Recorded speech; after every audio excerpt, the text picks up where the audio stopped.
people would always go like, "Oh, I'm so afraid to burn my bridge with Vince," and they go like, if you do, you probably have a better shot of going back than if you don't, because that's how Vince operates. Do you think it's a control thing, or do you think it's a challenge?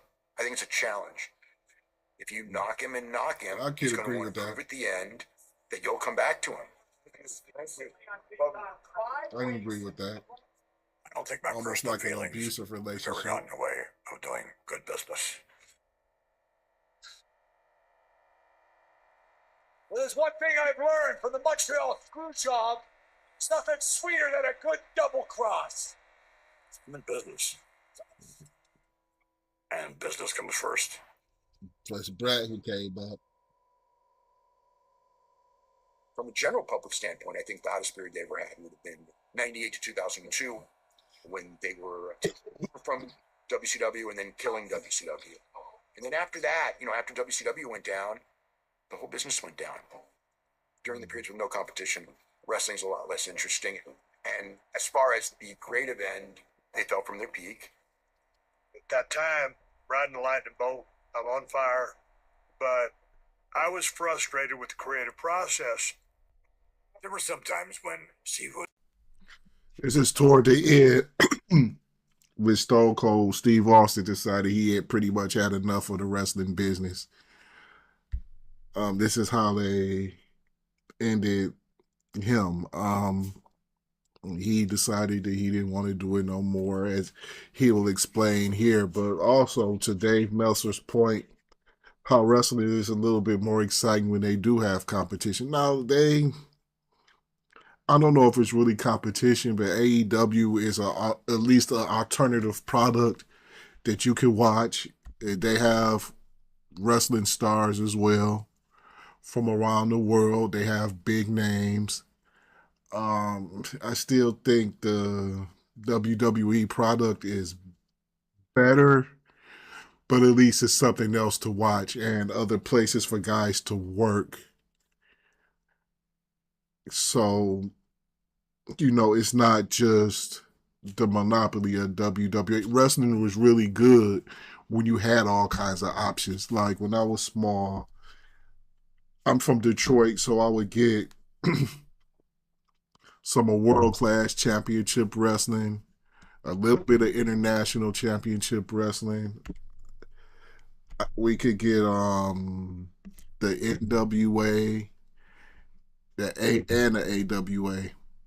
So I had a few things I could watch, and then those things started to go away, and we still had the USWA and ECW. Not really competition events except for WCW, which comes on later, but at least you had something else to watch. And these guys had other places where they could go perform and make at least close to the same amount of money or even more than they would make here in the WWE working for Vince. Unless they would have to go overseas and wrestle in Japan and make some good bread.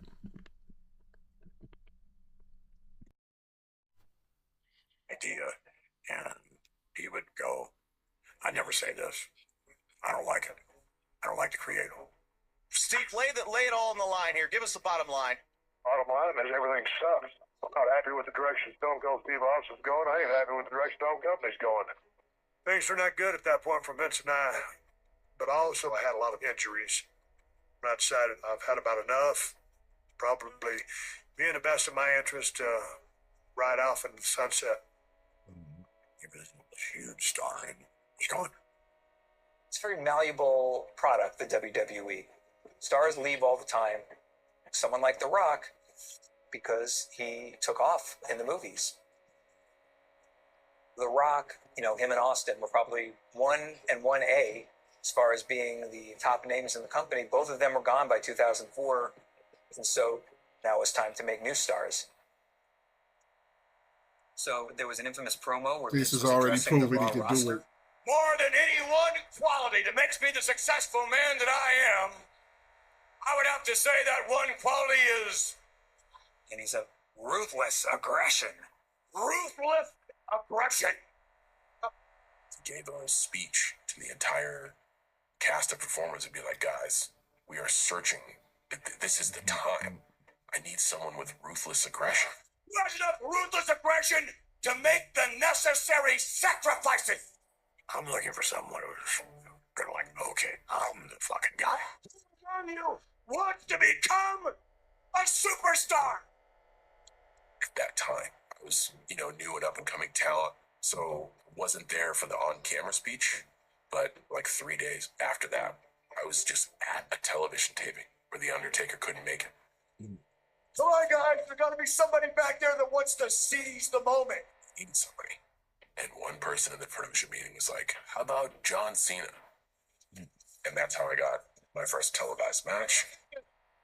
John Cena, we heard a little bit about him. It was against Kurt Angle, a marquee performer in the WWE. What is the one quality that you possess that makes you think that you can walk out here and come into the ring and face the very best in the business? John Cena basically says, why am I gonna beat you? Because of ruthless aggression.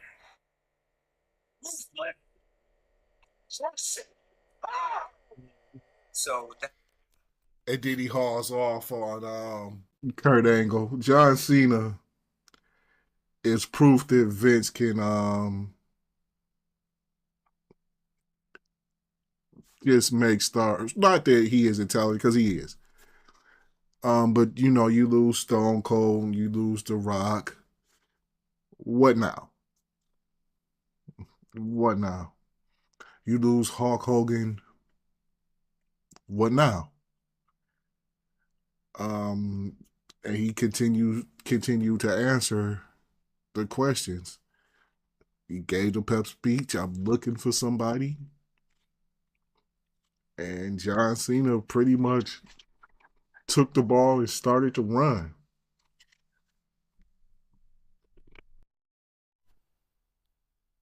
that kind of spawned the next few years or so and became, after the fact, known as the Ruthless Aggression era. This was an era that was coming off of Virginia and then transitioning to an era of more realism. They were showcasing guys' ability, guys like Eddie Guerrero, guys like Kurt Angle. They were using people's real names. Brock Lesnar, Randy Orton, Chris Benoit, Batista. It was a phase of realism. So I had to be John Cena. I really didn't know who I was. And I didn't have personality. I just kept being this guy. It was just uninteresting. Like I almost got fired for being that bad. Frustration by John Cena. But when you kind of knew you were going to be out, I really wanted to have a little more fun. Some of the guys just happened to be rapping on the back of the tour bus. And I kind of got up in my seat and made my way to the back. And for 5 minutes, I shredded everybody. I didn't realize that Stephanie McMahon was on the bus. And she was like, "Would you like to do that on TV?" I said, "Fuck yes, I would." Besides open mic, one thing that gets me boiled is an old school 30-man battle royal. I'ma win this. I'ma make my impression. Show Vinnie Mac that I got ruthless aggression. John had the ability to rap. Bingo. Instead of being someone that you might want to cut, from the roster, like, ooh, hang on. This is different. This is very different. John Cena, the Doctor of Thunder. Sometimes in life it's about finding a niche. And sometimes it takes a while to do that. And he could rap. He already had that skill. So they used it. And it helped to get him over. I did it so well. All of a sudden he was a star. And the audience loved him. And the new WWE champion, John Cena. When you become popular and the audience understands you and reacts to you, that's when you begin to garner Vince's attention.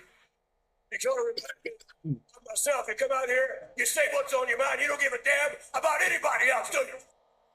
That's when our relationship really began to pick up. Vince taught me a ton about the business and how to perform. As the rap persona, I took so many things that I saw and didn't like and crafted them into this character. It's the same thing Vince did with Mr. McMahon.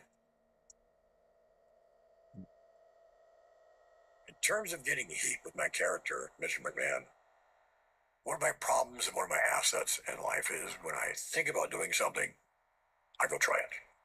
Stand. Listen to the name of Vincent J. McMahon.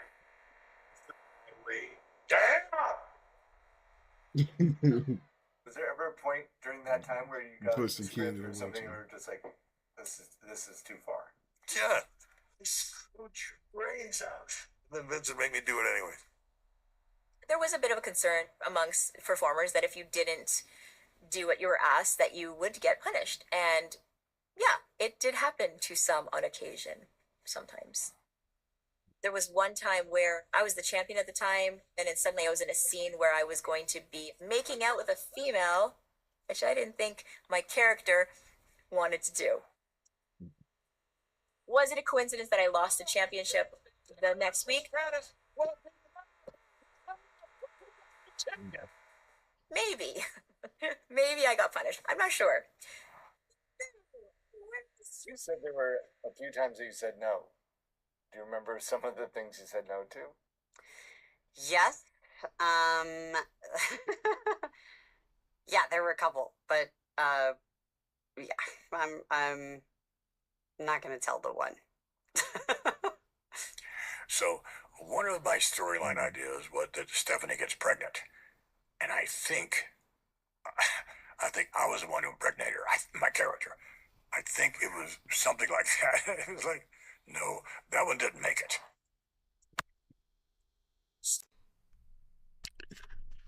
Weird ass storyline. Disgusting storyline. But it will get a reaction, and people might actually watch that weird degenerate shit. Oof. Wow.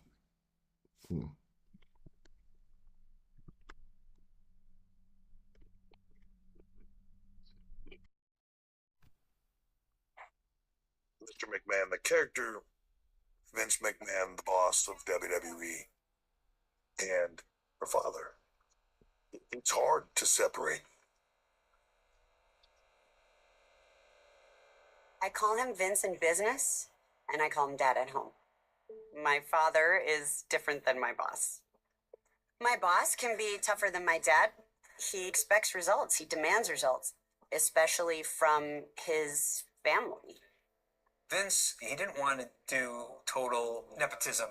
It wouldn't reflect good on Vince. It wouldn't reflect good on Shane and Stephanie.